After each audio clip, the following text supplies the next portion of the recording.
Hi friends, आज हम class 12 के अकाउंट एउटा च्याप्टर रहेको छ फाइनल अकाउंट।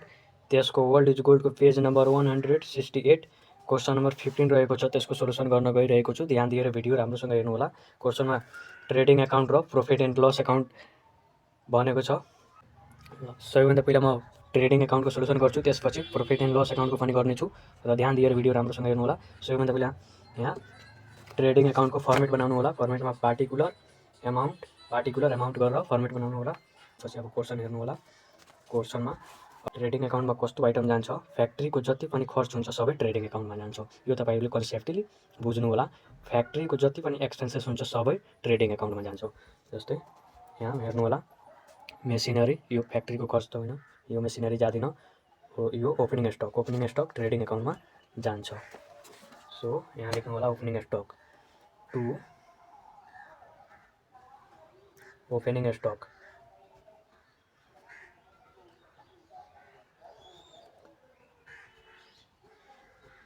ओपनिङ स्टकको कति अमाउन्ट दिएको छ हेर्नु होला।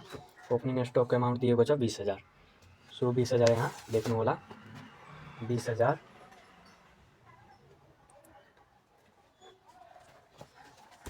त्यसपछि ओपनिङ पछि के छ त पर्चेज छ। अब पर्चेज यहाँ डीआर साइडमा दिएको छ भने सीआर साइडमा पर्चेज रिटर्न वा रिटर्न आउटवर्ड भनेर दिन सक्छ। त्यसलाई पर्चेजबाट घटाउनु पर्छ। त्यो पर्चेज रिटर्न वा रिटर्न आउटवर्ड जस्तो कुरा यस क्वेश्चनमा दिएको छैन भने पर्चेजको अमाउन्ट मात्र हामी यहाँ लेख्छौँ। पर्चेज टु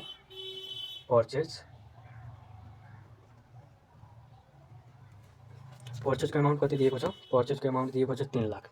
3 लाख यहाँ लेख्नु होला। 3 लाख त्यसपछि पर्चेजपछि के छ त, यो डेप्टर छ। यो डेप्टर जाँदैन। त्यसपछि यो वेजेस जाँदैन, सरी वेजेस जान्छ। वेजेस फ्याक्ट्रीको खर्च हो। वेजेस यहाँ लेख्नु होला टु वेजेसको अमाउन्ट कति दिएको छ? वेजेसको अमाउन्ट दिएको छ 30,000 दिएको छ वेजेसको अमाउन्ट। सो 30,000 यहाँ लेख्नु होला। 30,000 त्यसपछि कस्टम ड्युटी, यो पनि यसमा जान्छ, ट्रेडिङ अकाउन्टमा जान्छ। कस्टम ड्युटी कति दिएको छ अमाउन्ट? 20,000 दिएको छ। लेख्नु होला custom duty to custom duty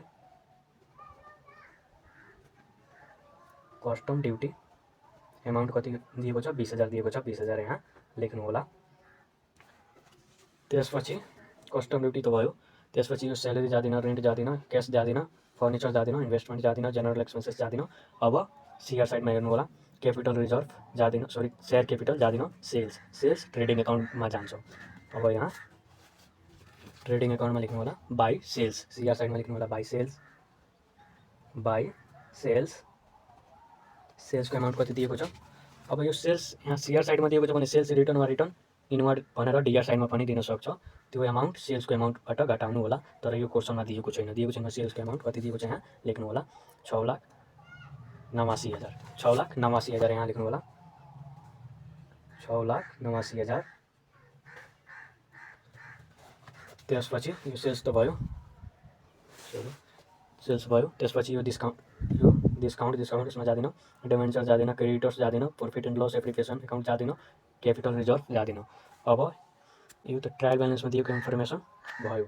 अब एडिसनलमा दिएको इन्फर्मेसनलाई हेर्नु होला। अब ट्रायल ब्यालेन्समा दिएको आइटमहरू एउटा ठाउँमा जान्छ, तर एडिसनल इन्फर्मेसनमा जुन आइटमहरू दिएको हुन्छ त्यो दुईवटा त्यसको एन्ट्री हुन्छ।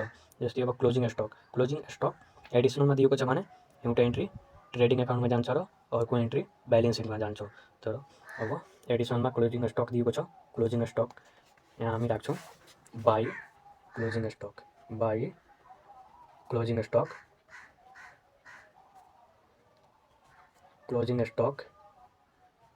अमाउन्ट कति दिएको छ? क्लोजिङ स्टकको अमाउन्ट कति दिएको छ? क्लोजिङ स्टकको 60,000 दिएको छ। 60,000 यहाँ लेख्नु होला। 60,000 त्यसपछि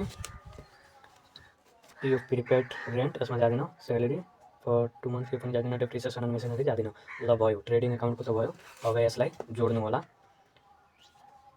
6,89,000 प्लस 60,000 यो आयो 7,49,000। 7,49,000 यो आयो। यो 7,49,000 शेयर साइडमा 7,49,000 आयो। अब 7,49,000 में माइनस गर्नु होला 20,000 फेरि माइनस 3 लाख माइनस 30,000 फेरि माइनस 20,000 यो 3,89,000 घटिरहेको छ। यो 3,89,000 घटिरहेको छ भने यहाँ लेख्नु होला टु ग्रॉस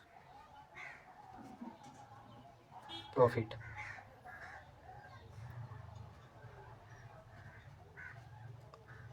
भनेर यहाँ लेख्नु होला 3,79,000। ल यो सबै जोडेर 7,49,000 आउँछ। 7,49,000 यहाँ लेख्नु होला 7,49,000। अब यो पनि 7,49,000 आउँछ जोडेर 7,49,000। यहाँ टोटल लेख्नु होला टोटल, यहाँ पनि टोटल लेख्नु होला।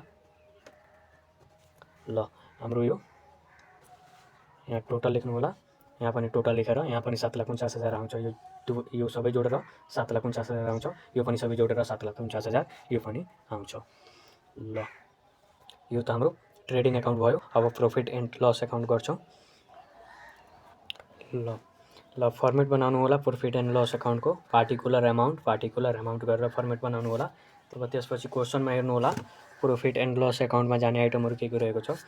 अफिसको जति पनि खर्च हुन्छ सबै प्रॉफिट एन्ड लस एकाउन्टमा जान्छ। अफिसको जति पनि एक्सपेन्सेस हुन्छ सबै प्रॉफिट एन्ड लस एकाउन्टमा जान्छ। त्यो तपाईँले कन्सेप्टली बुझ्नु होला। ल यो मेसिनरी अफिसको खर्च होइन। त्यसपछि ओपनिङ स्टक यो पनि होइन, यो भइसकेको छ। पर्चेज पनि भइसकेको छ। यो डेप्टर यो पनि यो अफिसको खर्च होइन। डेप्टर यो पनि अफिसको खर्च होइन।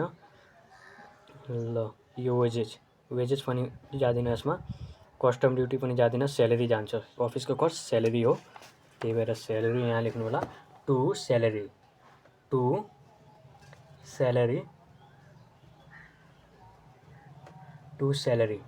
एमाउन्ट कति दिएको छ स्यालेरीको एमाउन्ट कति दिएको 40,000 दिएको छ। सो 40,000 यहाँ लेख्नु होला 40,000। अब मैले स्यालेरीको एमाउन्ट यहाँ किन लेखेँ किनकि स्यालेरीको बारेमा केही एडिसनल इन्फर्मेसनमा भनेको छ। अब के भनेको छ त्यो हेर्नु होला। यहाँ स्यालेरी ड्यू फर 2 मन्थ। अब ड्यूले के गर्छ त जोड्छ। ड्यू पेबल यस्तो कुराले जोड्छ र prepaid still to be paid यस्तो कुराले के गर्छ त घटाउँछ। त्यो तपाईँले कन्सेप्टले थाहा हुनु पर्यो। अब ड्यूले जोड्छ भने यहाँ लेख्नु होला एड गर्नु होला एड स्यालेरी ड्यू गर्नु होला आरएस। अब कतिले ड्यू गरेको छ त कति स्यालेरी तिर्न कति बाँकी छ 2 महिनाको स्यालेरी तिर्न बाँकी छ। स्यालेरी ड्यू फर 2 मन्थ 2 महिनाको स्यालेरी तिर्न बाँकी छ। अब यहाँ हेर्नु होला 2 महिनाको बाँकी छ भने 10 महिनाको तिरिसकेको छ। 10 महिनाको कति 40,000 तिरेको छ। तो 40,000 डिवाइडेड बाई 10 गर्नु होला कति आयो 1 महिनाको 4,000 आयो। 1 महिनाको 4,000 इन्टु 2 महिनाको बाँकी छ इन्टु 4,000 इन्टु 2 गर्नु होला कति आयो 8,000 आयो। 8,000 यहाँ लेख्नु होला 8,000। ल यसलाई जोड्नु होला 48,000। यो 48,000 आयो। त्यसपछि अब फेरि क्वेसनमा हेर्नु होला स्यालेरी भयो। अब रेन्टको कति अमाउन्ट दिएको छ 50,000 दिएको छ। सो रेन्टको यहाँ लेख्नु होला रेन्ट टु रेन्ट अमाउन्ट कति दिएको छ 50,000 यहाँ लेख्नु होला किनकि यसको पनि एडिसनलमा यसको बारेमा केही भनेको छ। अब के भनेको छ त्यो हेर्नु होला। यहाँ के भनेको छ प्रिपेड रेन्ट। प्रिपेडले के गर्छ त घटाउँछ भने यहाँ लेस गर्नु होला कति भनेको छ 8,000 लेस गर्नु होला लेस प्रिपेड रेन्ट।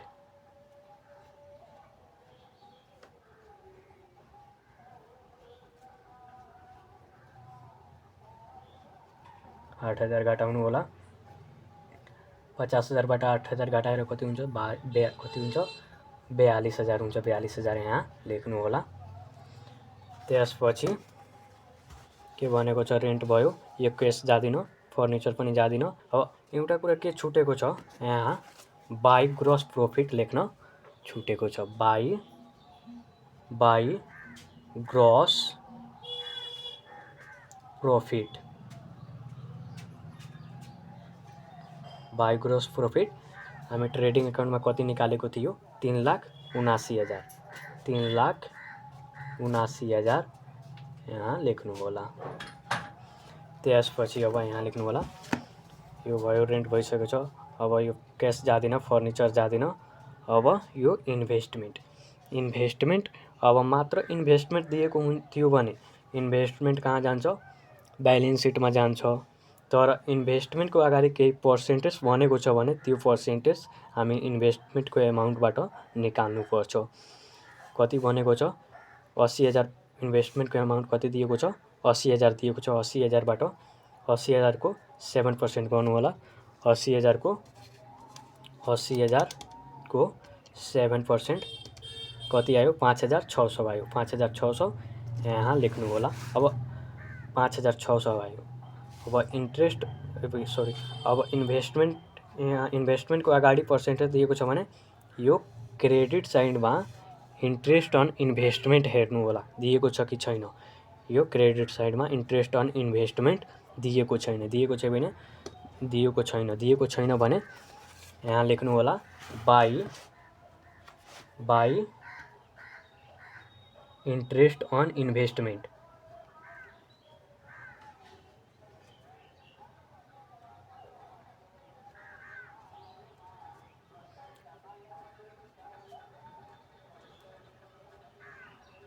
इन्भेस्टमेन्ट लेख्नु होला। ठाउँ नभएको कारणले यो बिग्रिहालेको छ, तर तपाईँ राम्रोसँग लेख्नु होला। इन्ट्रेस्ट अन इन्भेस्टमेन्ट एमाउन्ट कति छ, 5,600। 5,600 यहाँ लेख्नु होला। 5,600। त्यसपछि यो इन्ट्रेस्ट अन अब यो इन्भेस्टमेन्ट भयो। यो जेनरल एक्सपेन्सेस, यो पनि अफिसको खर्च हो, general expenses. So general expenses यहाँ लेख्नु होला, टु जेनरल एक्सपेन्सेस।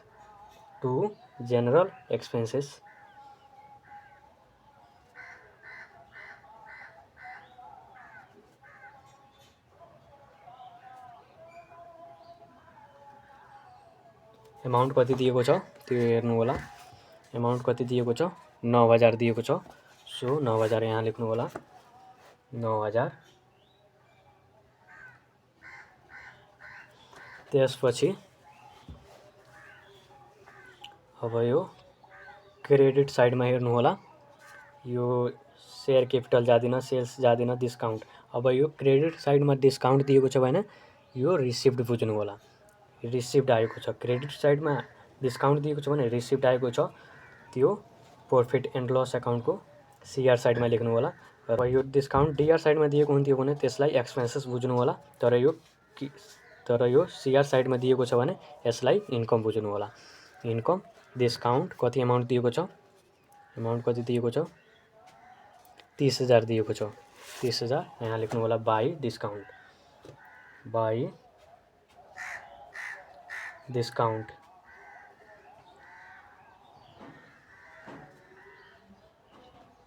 30,000 यहाँ लेख्नु होला। 30,000।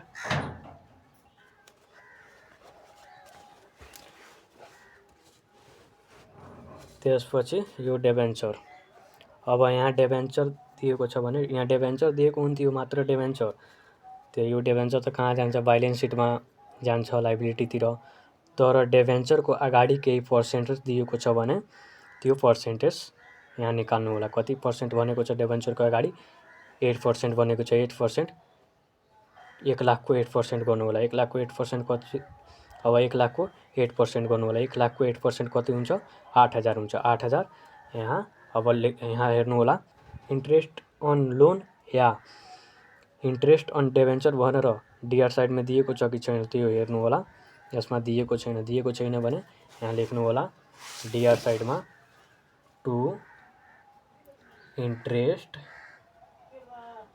इन्ट्रेस्ट अन लोन वा debenture.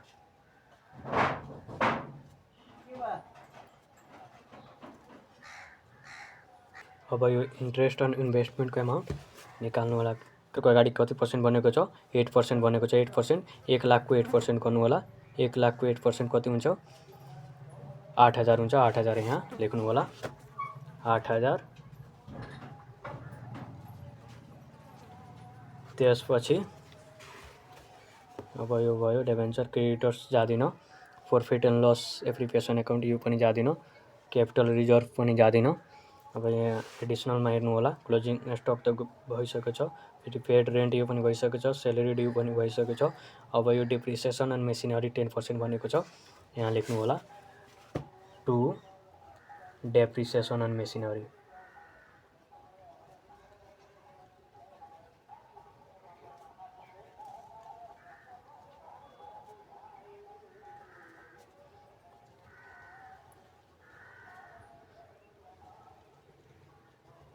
Depreciation and machinery amount कति दिएको छ,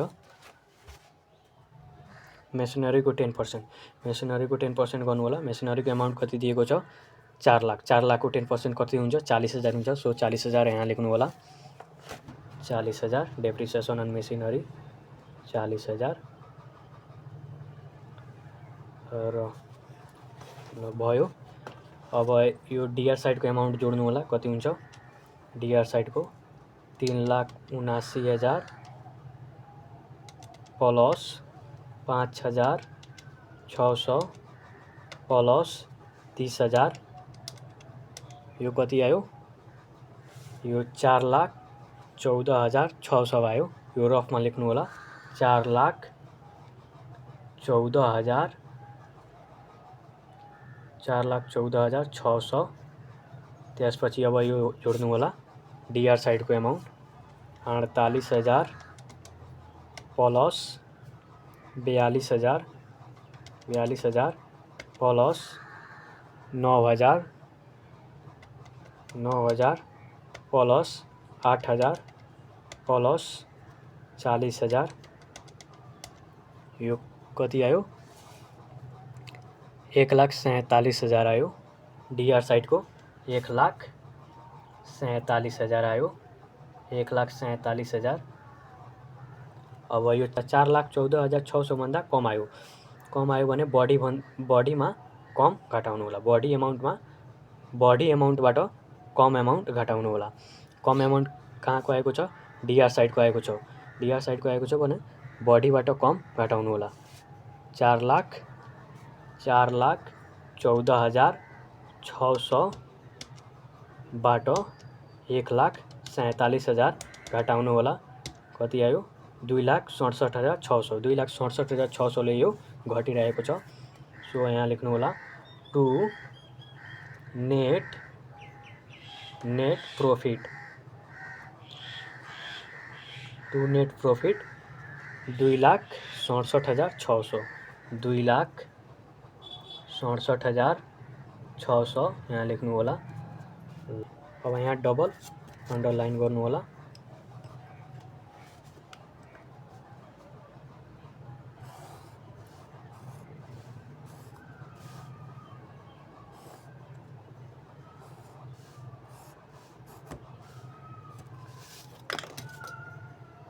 टोटल गर्नु होला, टोटल लेख्नु होला यहाँ, टोटल कति, 4,14,600 यहाँ लेख्नु होला, 4,14,600। यहाँ पनि टोटल गर्नु होला, टोटल 4,14,600। ल हाम्रो क्वेसन सल्युसन भयो। धन्यवाद।